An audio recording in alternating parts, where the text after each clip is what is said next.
My name is Ethan Walker, and on the morning of my 18th birthday, my father walked into my room carrying a folder. He was smiling, not a normal smile, the kind of smile people wear when they think they have already won.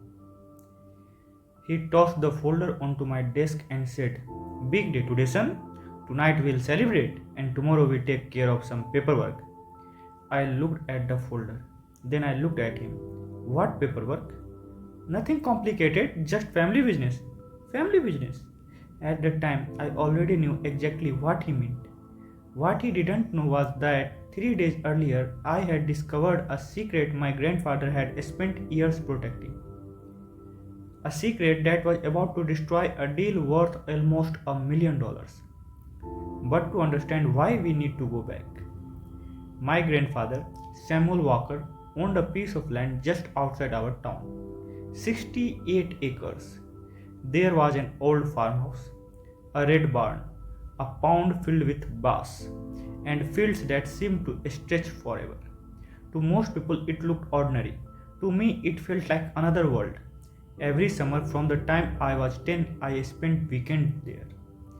Grandpa taught me how to repair fences, how to drive an old tractor, how to split firewood without losing a finger.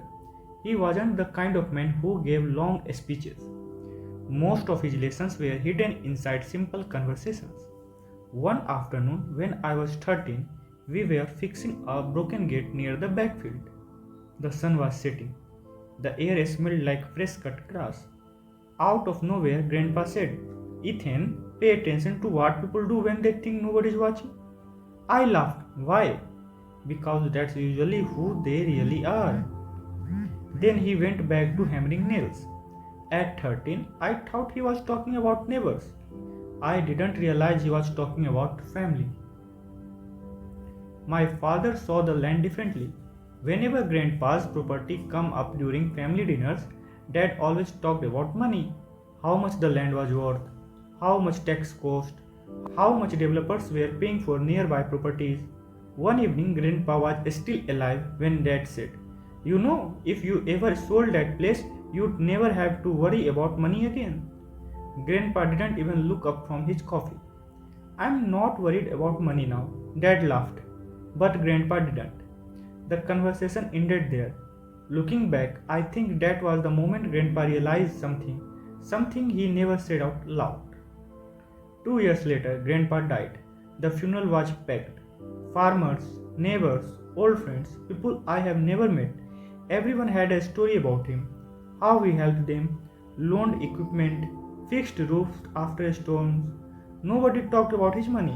Nobody talked about his land, except my father. The night after the funeral, I woke up thirsty and went downstairs. The kitchen light was on. Dad and my uncle Brian were sitting at the table. I stopped when I heard what they were saying. "The property alone has to be worth 800 grand. That was my uncle. Dad nodded. Maybe more. What about selling?" Eventually, I stood frozen in the hallway. My grandfather had been buried less than 12 hours earlier, and they were already discussing what his death was worth. Something about that never left me. A year and a half year later, Grandma passed away too. That was when everything changed. Dad suddenly became obsessed with the property. He started driving there every weekend. Surveyors appeared, real estate agents, developers, men carrying maps and measuring equipments. Every time I visited, somebody seems to be evaluating something. The trees, the pond, the road access, the acres. The place stopped feeling like a family home. It started feeling like inventory. One afternoon, I found Dad sitting at the kitchen table studying documents. When I walked in, he quickly closed the folder. "What are those?" "Nothing you need to worry about." That answer bothered me more than it should have. Because whenever adults say something is nothing, it usually something. 6 months before my 18th birthday, I got a phone call. Unknown number. Normally I wouldn't have ignored it. For some reason, I answered. "Is this Ethan Walker?" "Yes." "My name is Rebecca Stone. I handle legal matters for your grandparents." I sat up straight. "Okay." I think we should meet. 3 days later, I was sitting across from her in a small law office. She opened a file, then another, then another. Finally, she pushed a document toward me. The title read Walker Family Trust. I stared at it. What is this? Rebecca adjusted her glasses. 5 years ago, your grandparents created an irrevocable trust.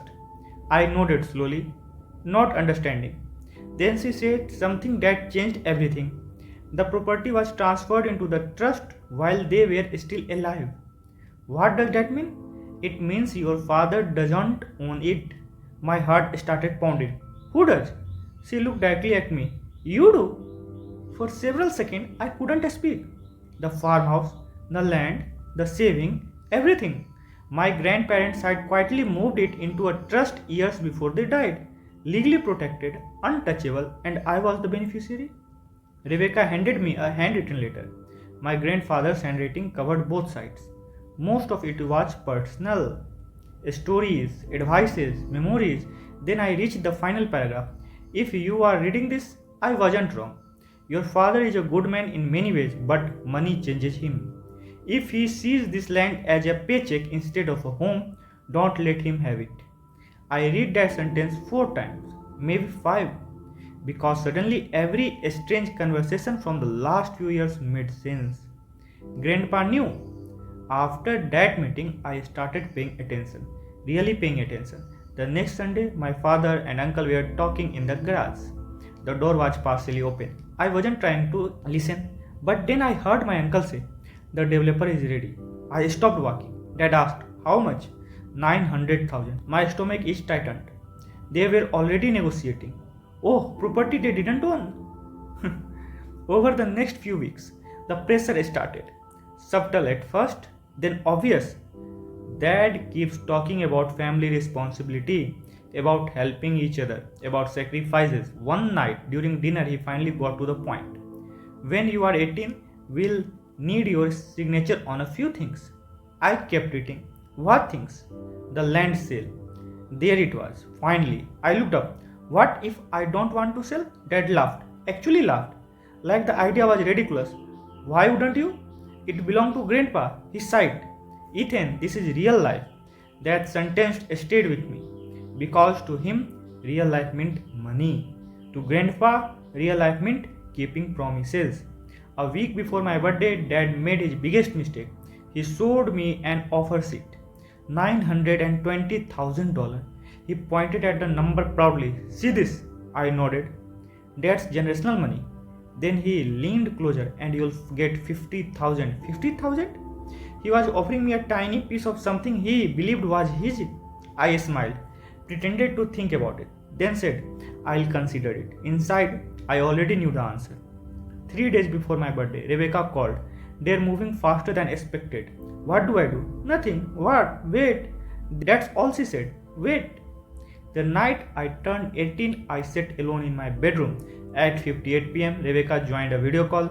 A stack of documents sat beside her. We reviewed everything one final time. At exactly midnight, I signed one signature. That was it. The trust officially transferred under my control. Legally, completely, irrevocable. I sat back in my chair. For the first time in months, I could breathe. The next morning, Dad left early, dressed nicely than usual, carrying a folder. My uncle picked him up at 8:15. Nothing. Cut. Neither knew the sale was already dead. Around 10:30, my phone rang. Dad, I answered. Silence. Then, what did you do? I knew immediately. They found out. I don't know what you mean. The property. His voice was shaking. There's a trust. I didn't answer. Ethan, finally I said. Grandpa made sure the land stayed where he wanted it. The silence that followed felt endless. Then he hung up. That evening he came home looking 10 years older. The developer had walked away. The sale had collapsed. Everything was over. He sat across from me at the kitchen table. For a long time neither of us spoke. Then he said something I'll never forget. I thought it would save us. And for the first time I believed him. Not because he was right, because he was scared. His business was struggling. Bills were piling up. He saw the land as an escape. Grandpa saw it as a responsibility. Two people looking at the same thing and seeing something completely different. A month later, I drove to the farmhouse alone. The fields looked exactly the same. The barn still leaned. The porch still creaked. Inside Grandpa's workshop, I found a small envelope hidden inside a drawer. My name was written on that front. I opened it carefully. Inside was one final note, just one sentence. The people who deserve something are usually the ones willing to protect it, not sell it. I sat there for a long time holding that piece of paper, listening to the wind outside, thinking about everything that had happened, the arguments, the secrets, the betrayal, the trust, the promise, and I finally understood what Grandpa had been trying to teach me all those years. The land was never the real inheritance. The real inheritance was knowing the difference between something that has a price and something that has a value. And that lesson turned out to be worth far more than $900,000.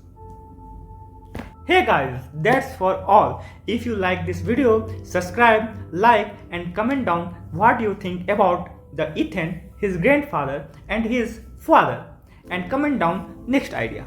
Take care, bye bye.